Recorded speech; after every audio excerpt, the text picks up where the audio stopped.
I'm going to show you how to use DataCracker to create a predictive model. The database I'm using is from a business-to-business services company. It contains the profit that it gets from each of its customers and a whole lot of other data about the customers, such as how many employees each has and what industry they are in.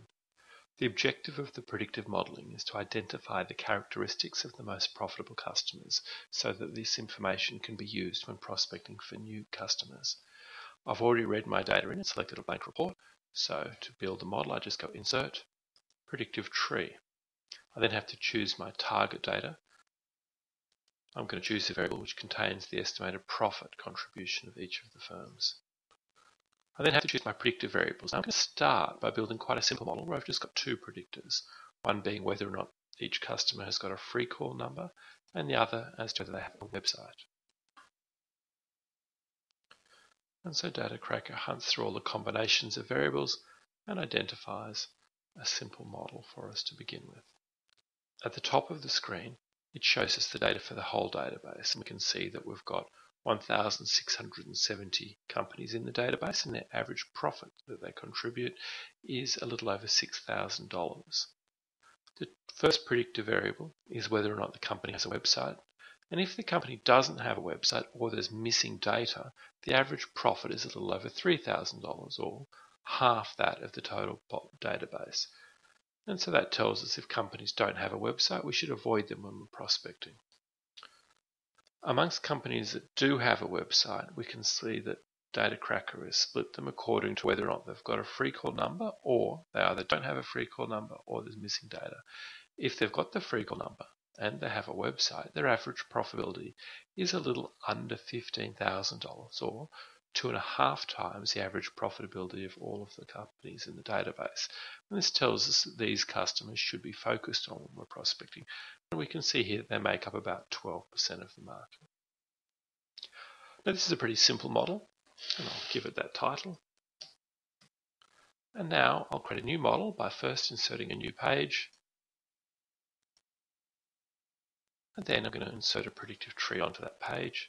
I'll use the same predictive variable, dependent variable as before.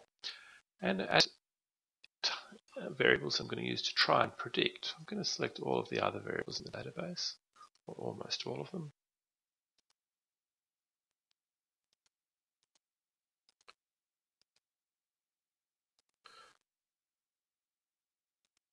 I'll click Create Predictive Tree again.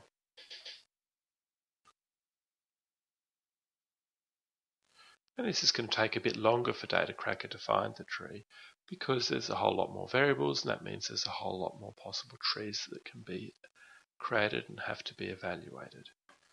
Now we can see here the tree is quite a lot bigger. It doesn't even fit on the page, so we can see we've got some scroll bars appearing.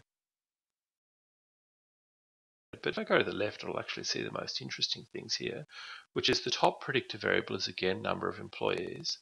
And we can see that we've got this branch for 48 or more employees, and it's split up by industry. And so of the companies with 48 or more employees whose industry is agriculture, forestry and fishing, communications or transport storage, their average profitability is $61,000 or thereabouts. So that's roughly 10 times the average profit in the database. So this tells us these are highly attractive customers to focus on. However, it's only 1% of the market. The next segment we can see here, which is 9% of the market, their profitability is a little over $18,000 per year. That's 3 times the overall market. So we can see that that's, again, a pretty sizable profit for us to be going after. And so the basic rule for this company is any customers that have got 48 or more employees should certainly be targeted. And if we read through the diagram that's created here, we can see lots of other segments, but I'm not going to go through them, as hopefully I've explained sufficiently how to read it. Now, when I built this model, I selected the variables but left the other assumptions as they were. But there is actually another technical assumption I can play with. I'm going to click on Predictive Tree and go Modify. This will give me the options I can change. So I could change the predictive variables, but I'm going to scroll down. I've got this option here about how detailed the model should be.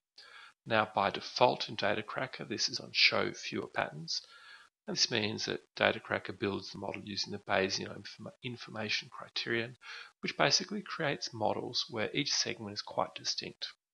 I can have a bigger tree showing more patterns if I instead use the AIC, which will create segments that aren't quite as different, but we get a bigger tree.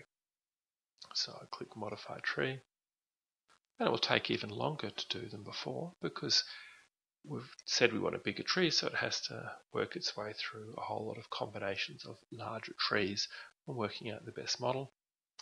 It's a bit hard to see the whole tree here as we looked at before, so I'm just going to resize my page just to make it a lot cleaner to look at.